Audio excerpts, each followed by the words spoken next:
이 시간에 교회와 말씀의 은혜라는 제목으로 함께 말씀 나누겠습니다. 구역공과 36과 제목이기도 한데요, 이 시간 하나님께서 우리에게 또 말씀하시는, 또 우리의 삶이 말씀대로 살아가는 그런 귀한 은혜가 있기를 간절히 소망합니다.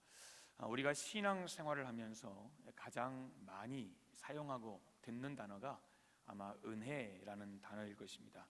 은혜라는 것은 여러분 잘 아시는 것처럼 하나님께서 주시는 것을 말합니다. 그것도 아무런 대가 없이, 나는 그것을 누릴 자격이 없는데 그럼에도 내게 주셔서 내가 누리는 모든 것을 우리는 한 단어로 은혜라고 말합니다. 여러분, 우리의 신앙은 은혜 없이는 불가능합니다. 왜냐하면 이 신앙생활이라는 것은 내 속에 있는 것을 끄집어내서 하는 삶이 아니라 하나님께서 내게 부어주시는 능력으로 하는 것이 바로 신앙생활이기 때문입니다. 그 부어주시는 능력도 사실은 은혜죠. 그리고 그 능력을 통해서 우리가 얻게 되는 모든 것도 결국은 은혜입니다. 여러분, 내가 무슨 공로가 있어서 전능하신 하나님으로부터, 그리고 위대하신 하나님으로부터 이 은혜를 받아 누리는 것은 아닙니다. 그럼에도 하나님께서 우리에게 풍성한 은혜를 주시는, 그리고 그 은혜를 누리는 삶을 우리는 매일매일 살아가고 있습니다. 오늘은 하나님께서 우리에게 은혜를 주시는 수단 가운데, 즉 우리가 하나님의 은혜를 경험하는 수단에 대해서 살펴보고자 합니다. 오늘 공과 제목이 바로 그것입니다. 여러분, 하나님께서 우리에게 은혜를 주실 때는 수단을 사용하신다는 거예요. 통로가 있다는 거죠. 그 은혜의 수단에는 크게 두 가지가 있습니다. 하나는 내적인 수단이 있고 또 하나는 외적인 수단이 있습니다. 내적인 수단은 말 그대로입니다. 우리의 마음에서 역사하고 계시는 그 성령님의 사역을 말하는 것입니다. 이게 내적인 수단입니다. 그리고 외적인 수단이란 오늘 이 제목 같습니다. 말씀, 그리고 그 다음 과 보시면 성례, 그리고 그 다음 과 보시면 기도, 이렇게 나오거든요. 여러분, 이 말씀과 성례가 바로 외적인 우리가 은혜 받는 수단입니다. 오늘은 우리에게 은혜를 주시는 외적인 수단인 이 말씀에 대해서 함께 좀 나누어 보려고 합니다. 여러분, 은혜의 수단 중에 가장 중요한 게 뭐냐면 바로 하나님 말씀입니다. 그러니까 성례, 세례와 성찬도 귀하고 기도도 귀하지만 하나님이 우리에게 은혜를 주시는 외적인 수단의 가장 중요한 것은 바로 하나님의 말씀이라는 겁니다. 우리가 구원을 받기 위해 가장 필요한 것은 죄를 회개하고 예수님을 믿는 것입니다. 우리가 이것을 중생이라고 부릅니다. 그런데 이 중생이 우리 안에서 일어나려면 성령님이 역사하셔야 됩니다. 그리고 성령님은 하나님의 말씀을 사용하셔서 우리에게 구속의 은혜를 적용해 주시는 것입니다. 순서가 있다는 거예요. 그러므로 우리가 믿지 않은 이들을 위해서 가장 먼저 해야 할 게 뭐냐? 먼저 하나님, 성령 하나님, 저들을 거듭나게 해주십시오. 기도하는 거예요. 그리고 그들에게 하나님의 이 생명의 복음을 전하는 것입니다.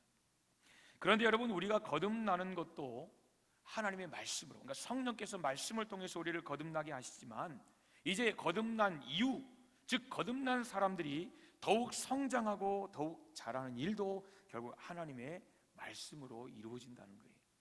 그러니까 말씀으로 구원받고 끝이 아니라, 그리고 말씀으로 우리가 성장하는 이것만이 아니라 우리의 구원과 우리의 성장도 말씀과는 뗄래야 뗄 수 없는, 다시 말해서 우리의 신앙생활에서 말씀의 중요성이라는 것은 아무리 강조해도 절대 지나치지 않다라는 것입니다. 오늘 함께 읽으신 본문에 소개된 이 요시야 왕은 남유다의 왕입니다.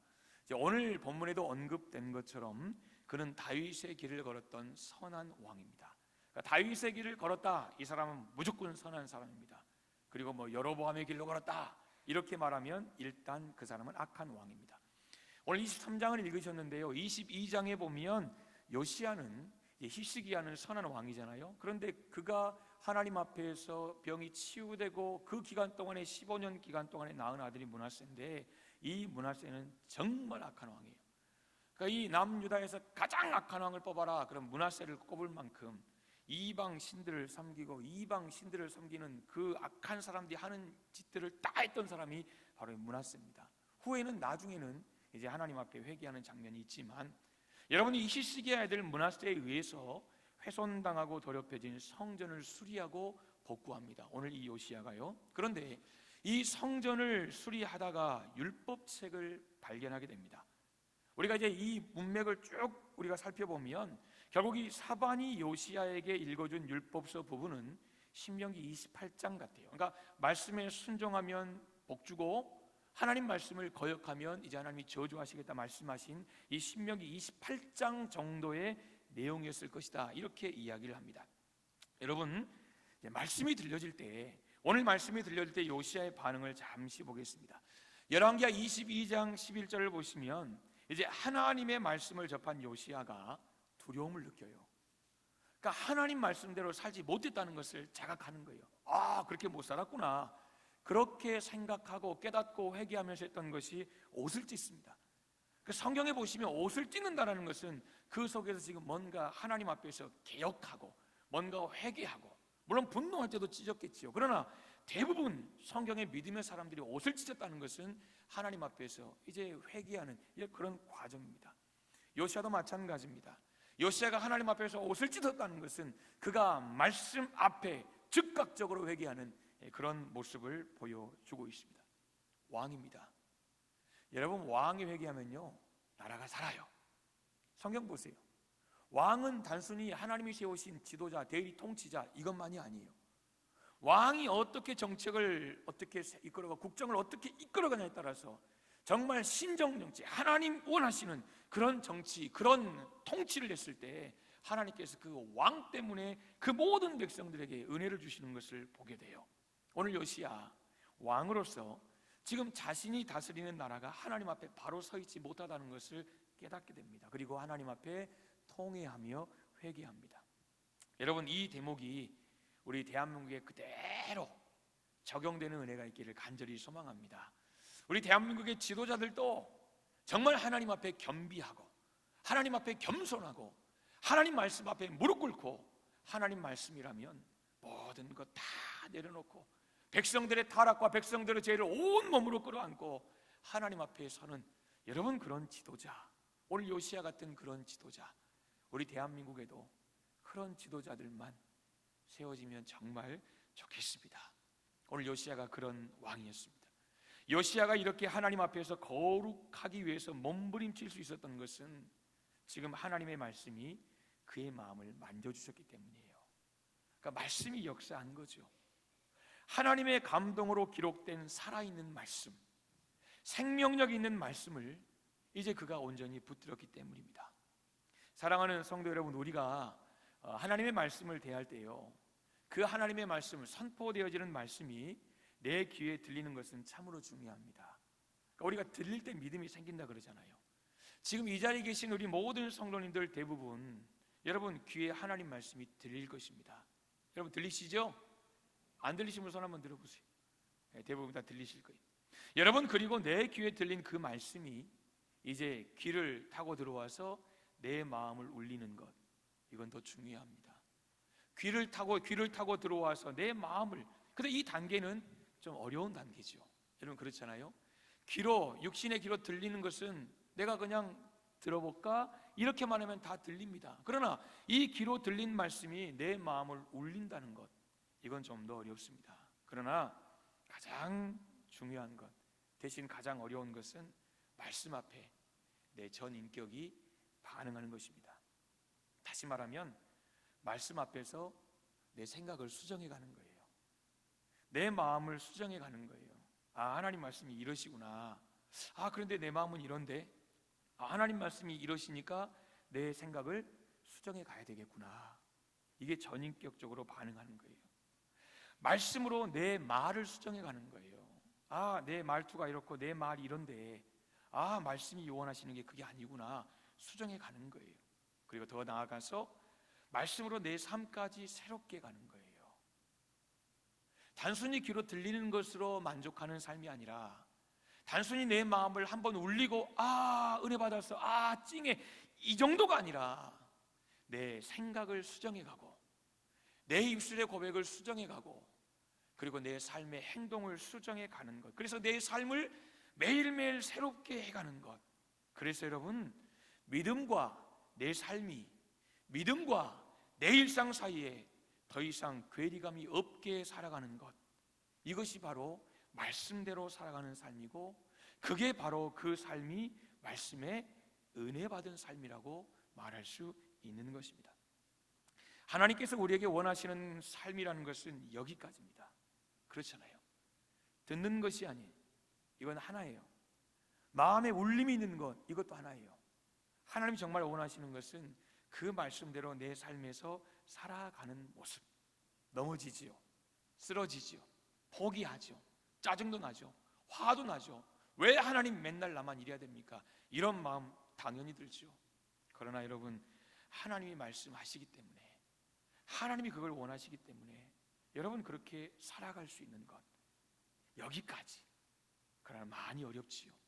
사랑하는 여러분, 그러나 하나님은 우리에게 위로와 격려의 말씀을 주셔요. 그게 히브리서 4장 12절이에요 잘 아시죠? 하나님 말씀은 살아있습니다. 살아있다는 표현을 생명력이 있다 그랬어요. 활력이 있다 그랬어요. 여러분, 살아있긴 있는데요, 아무것도 할 수 없는, 누워만 있는 그 식물인간이죠. 여러분, 식물인간처럼 그냥 누워있는 그런 생명력이 말씀이 아니에요. 생명력이라고 똑같은 생명력이 아니에요. 오늘 성경이 말씀하는 하나님 말씀은 살아있다, 생명력이 있다, 활력이 있다라는 것은 자는 자를 깨우고 병든 자를 고치고 죽은 자를 살려내는 그 생명력이 하나님의 말씀에 있다라는 것입니다. 하나님 말씀은 좌우에 날이 선 어떤 검보다도 예리하다 그랬어요. 한쪽에만 날이 있는 게 아니에요. 양쪽에 날이 있다는 거예요. 좌우에 날이 선 그 세상의 어떤 검보다도 예리하다는 거예요. 여러분, 수술할 때 우리가 실제로 여러분 경험돼 보셨을 것이고, 또 영화를 통해서 보셨을 것이고, 메스 보셨습니까? 칼 보셨습니까? 우리가 부엌에서 쓰는 그런 칼과는 다르잖아요. 인체를, 여러분, 살을 쫙 잘라내는, 얼마나 날카롭고 얼마나 정교하겠습니까? 그러나 하나님의 말씀은 그 메스보다, 그 어떤 정교하고 예리한 칼보다 더 날카롭다는 거예요. 그래서 어떻게 합니까? 혼을 쪼갭니다. 영을 쪼갭니다. 우리의 골수를 찔러 쪼갭니다. 관절도 찔러 쪼갭니다. 무슨 이야기예요? 하나님 말씀 앞에서 변화되지 못할 곳은 없고 변화되지 않을 존재는 하나도 없다는 거예요. 이게 말씀의 능력이에요. 쪼개버린다는 거예요. 다 긁어 파버린다는 거예요. 그래서 고칠 것은 고치고, 잘못된 것은 고치고, 불완전한 것은 온전함을 향해 나아가도록 하시는 것이 바로 하나님의 말씀이라는 것입니다. 그러므로 사랑하는 성도 여러분, 방금 우리가 찬양했던 것처럼 주를 경외하는 그 겸손함으로 우리는 매일매일 말씀 앞에 홀로 서는 삶, 말씀 앞에 내 삶을 홀로 세워가는 그런 삶을 우리는 매일매일 살아가야 합니다. 삶이 힘들고 어려울수록, 내 심령이 지쳐갈수록, 내가 낙심이 될수록 내 영혼을 쪼개시고 관절과 골수까지 찔러 쪼개시는 여러분, 그 하나님 말씀으로 우리는 들어가야 합니다. 그 말씀이 내 속에서 마음껏 역사하도록 나를 오픈해야 되는 거예요. 에스겔 말씀 가운데 은혜 받은 말씀 많잖아요, 여러분. 그 가운데 하나가 무엇입니까? 돌 같은 굳은 마음이 아니라 정말 말씀 앞에 반응하는 마음, 하나님의 말씀 앞에 반응하는 마음, 하나님의 두드리심에 반응하는 마음, 저는 그 마음이 필요하다는 거예요. 찔러 쪼개실 때, 하나님이 다 수술하실 때, 내 영혼을 쪼개시고 관절과 골수를 찔러 쪼개실 때 그 말씀이 내 삶 가운데 마음껏 역사하시도록 여러분, 내 마음을 오픈하는 거예요. 이 시간 여러분 말씀을 듣고 계시는데 마음을 활짝 여시기를 주님의 이름으로 축복합니다. 하나님, 오늘 이 시간 뭔가 하나 내 마음 가운데 심겨 주옵소서. 하나님, 이 시간 말씀에 대해서, 말씀이 은혜라고 말씀을 하는데 하나님, 이번 한 주간 동안 내가 그렇게 살아갈 수 있도록 하나님, 내 마음에 하나님 말씀의 씨앗이 뿌리를 내리도록, 그리고 그렇게 열매를 맺도록 하나님 도와주옵소서. 여러분, 칼이 찌른다고 생각해 보세요. 얼마나 아프겠어요? 우리가 못에만 찔려도요, 그냥 여러분 방에 집안에 다니다가 그냥 작은 딱딱한 물건에 이렇게 발만 하나 찔려도요, 아파요. 근데 예리한 칼이 우리를 찔러 쪼갠다고 생각해 보세요. 얼마나 아프겠습니까? 아프죠. 살아있기 때문에 너무 아프지만, 그러나 여러분, 나를 치유하시기 위해 말씀하시는 거 아니겠습니까? 말씀이 치유하시는 게, 말씀대로 그렇게 순종하는 것이 어렵지만 그래서 순종하면 내가 사는 거예요. 여러분, 혹시 이 자리에 지금 말씀대로 순종하고 살아가는 것이 하나님 참 어렵습니다. 그렇게 한 주간 동안 고백하고 이 자리에 오신 분 계십니까? 여러분, 하나님 앞에 그냥 내려놓으세요. 그렇게 한번 해보세요. 하나님, 내 마음은 정말 그거 안 돼요. 그거 못 하겠어요. 그런 하나님, 이 시간 목사님 이렇게 하래요. 하나님 이렇게 성경에 하래요. 말씀 알잖아요, 여러분. 내 생각과 여러분, 이게 소욕이 계속 싸우는 거 알잖아요. 우리가 성령 세례 받았다고 온전해지지 않아요. 성령 세례 받고 죽어버리면 온전해지겠죠. 그럼 우리는 그런 게 아니에요. 성령 세례 받은 일 계속해서 하나님이 원하시는 그 장성한 분량이기까지 살아가는 거 아닙니까? 사랑하는 성도 여러분, 아프지만 나를 치유해 가시는 그 하나님의 말씀, 결국 말씀이 우리를 치유하는 거예요. 뭐 아픈 만큼 성장한다, 뭐 그런 이야기도 있지만, 때로는 말씀이 너무 나를 아프게 하지만, 그러나 그 아픔이 결국 나를 아름답게 세워가는 것입니다. 사랑하는 여러분, 말씀 앞에 반응하는 삶이 정말 중요합니다. 그런데요, 그 말씀 앞에 나타나는 다양한 반응 가운데 두 가지를 간략하게 말씀드리면, 첫째는 감사입니다. 이런 말씀을 읽다 보면 감사. 제가 어떤 분 설교를 듣다 보니까 그분이 이런 이야기 하더라고요. 여러분, 하나님이 제일 좋아하는 과일이 뭐게요? 그러더라고요. 뭘까요? 감이요. 왜요? 이유를 알아야죠. 성경에 보세요. 하나님께 감사드리세. 맨날 감만 사드린다는 거예요. 재밌다. 제가 웃었어요. 그냥 하나님이 그냥 감을 제일 좋아하신대요. 그분 설교 중에 웃으라고 한 이야기예요. 여러분들과 말씀을 읽다 보면요, 감사가 나오잖아요. 그렇지 않습니까? 하나님의 말씀은 나를 향한 하나님의 사랑 이야기예요. 때로는 심판도 있고 무섭고 공의, 정의 이런 것도 나오지만, 나를 향한 하나님의 사랑 이야기가 여러분 성경이에요. 하나님이 나를 얼마나 귀한 존재로 창조하셨는지, 그리고 하나님이 죄 가운데 있는 나를 위해서 얼마나 놀라운 일을, 놀라운 대가를 치르셨는지를 보여주는 게 성경이에요. 그러므로 하나님의 말씀 앞에 설 때 우리의 첫 번째 반응이 무엇입니까? 하나님 감사합니다. 이게 성경을 읽을 때 말씀 앞에서는 우리의 첫 번째 반응이에요. 그러니까 감사의 제목을 찾는 거예요. 그리고 마음으로 감사하지요. 입술로 감사를 고백하죠. 그리고 또 내가 받은 감사를 삶에서 누군가에게 되돌려주는 그런 삶을 우리는 살아야 되는 거예요. 첫 번째 반응은 감사예요. 그리고 두 번째 반응, 회개입니다. 이게 참 저도 어려운 것 같아요. 하나님의 말씀은 우리 삶의 거울입니다. 여러분, 거울은 우리의 모습을 솔직하게 보여줍니다. 적나라하게 보여줍니다. 내 모습이 단정한지, 잘못된 것은 없는지, 지금 내 모습 가운데 고쳐야 할 것은 없는지를 보여줍니다. 그리고 우리는 그 거울 속에 비친 내 모습을 보고 우리의 삶을 다시 점검합니다. 화장도 고치지요. 넥타이도 다시 가다듬습니다. 눈에 눈곱이 좀 있네. 밥을 먹었더니 이빨에 고춧가루가 끼었네. 정리합니다. 거울을 통해 하는 거예요. 거울을 보면서 나 자신을 점검하는 거예요.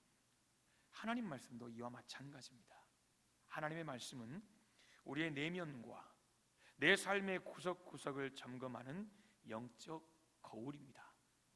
여러분, 단순히 내가 도덕적으로 괜찮은 삶을 살고 있는가를 알려주는 정도가 아니라, 내 삶이 정말 하나님의 기대치에 합당한 삶을 살고 있는지, 내 삶이 정말 하나님 보시기에 부끄럽지 않은 삶을 살고 있는지를 가르쳐주는 바로 영적 거울이요, 영적인 바로메타가, 기준이 바로 이 성경이라는 것입니다. 사랑하는 여러분, 오늘 이 시간 저와 여러분은 하나님 말씀 앞에 섰습니다. 저도 그렇습니다. 여러분도 그렇습니다. 지금 설교라는 형식으로 함께 하나님의 말씀을 나누고 있습니다. 하나님께서 설교자를 세우신 이유는 설교자를 통해서 하나님의 말씀이 바르게 해석이 되고, 그래서 성도들에게 하나님의 말씀을 바르게 깨닫게 하고 이해하시게 하기 위해서 설교자를 세우셨습니다. 여러분, 그러므로 설교를 듣는 성도들은 설교자의 말이 과연 그러한가, 과연 성경적인가를 상고하는 시간이 필요합니다. 그러면서 하나님의 은혜를 구해야 돼요. 다시 말하면 무조건적으로 수용하지 말고 분별해야 한다는 것입니다. 여러분, 그런 거 많잖아요. 물론 저도 그럴 때가 있을 겁니다.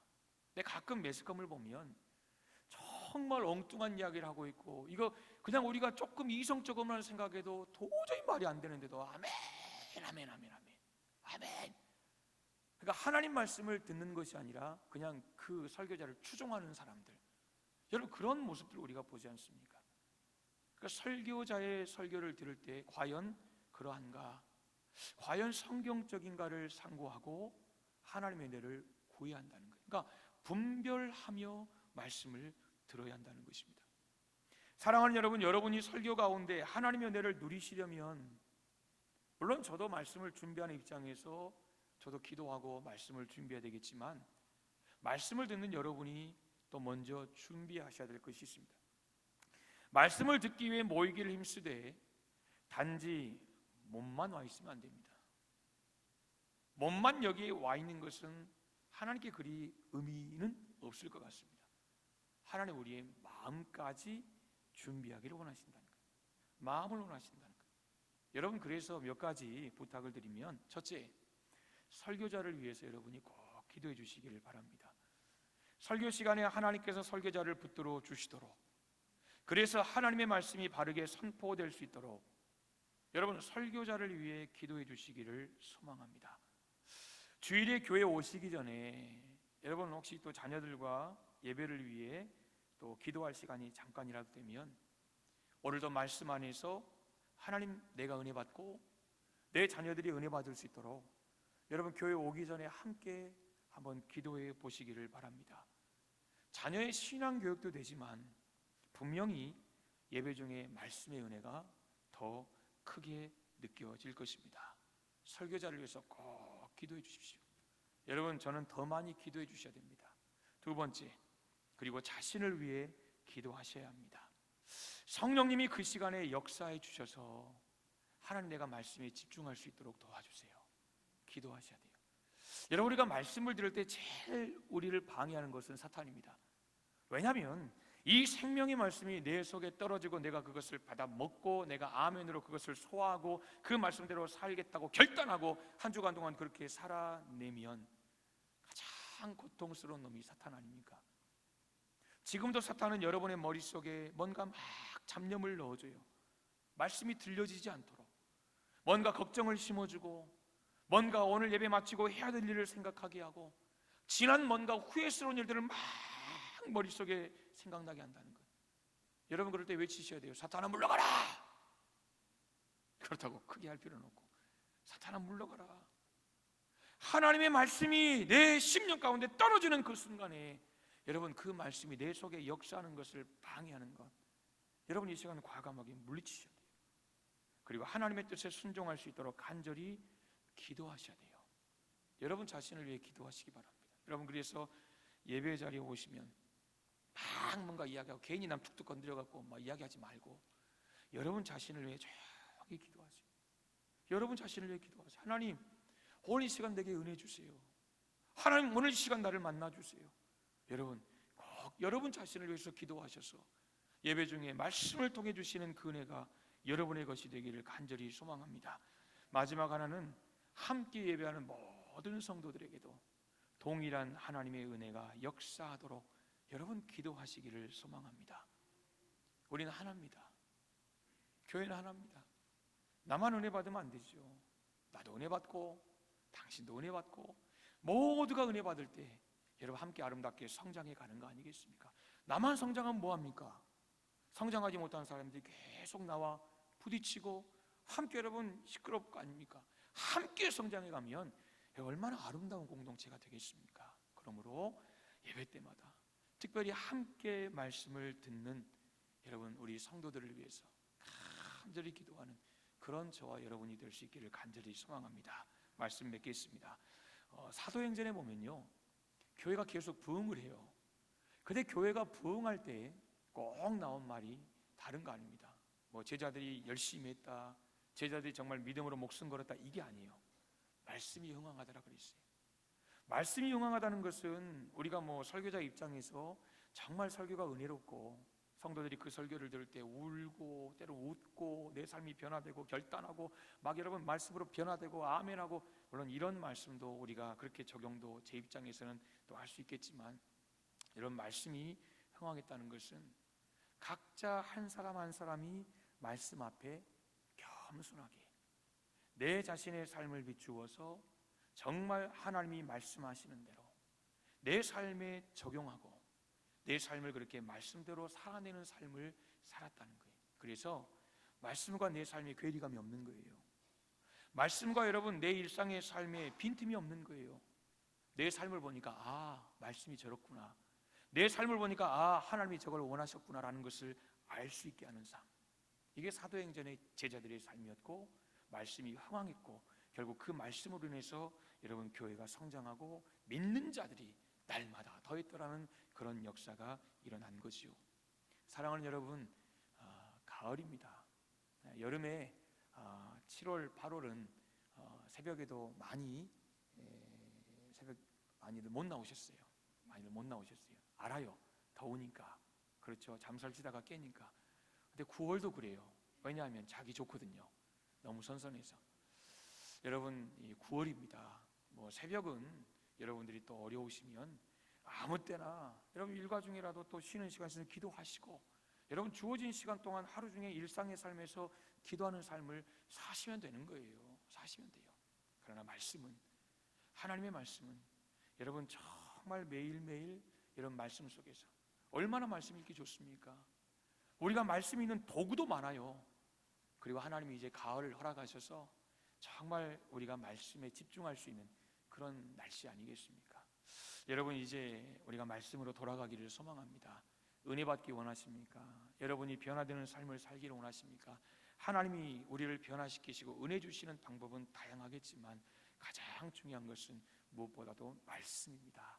하나님 말씀을 듣고 그 말씀이 내 마음을 움직이고, 그래서 내 삶이 말과 생각과 삶의 모든 것이 매일매일 아름답게 변화되는 삶, 여러분 이 삶이 은혜 받은 삶이고 이 삶을 가리켜서 우리는 은혜로운 삶이라고 말을 하는 것입니다. 이번 한 주간 동안도 저와 여러분의 삶이 말씀으로 은혜 충만한 복된 삶이 되시기를 주님의 이름으로 축복합니다. 아멘. 기도하겠습니다. 하나님 아버지, 은혜를 감사합니다. 우리가 늘 말씀 앞에 겸손하기를 소망하고 이 좋은 가을에 더욱더 말씀을 통하여 하나님께 가까이 나아가기를 소망합니다.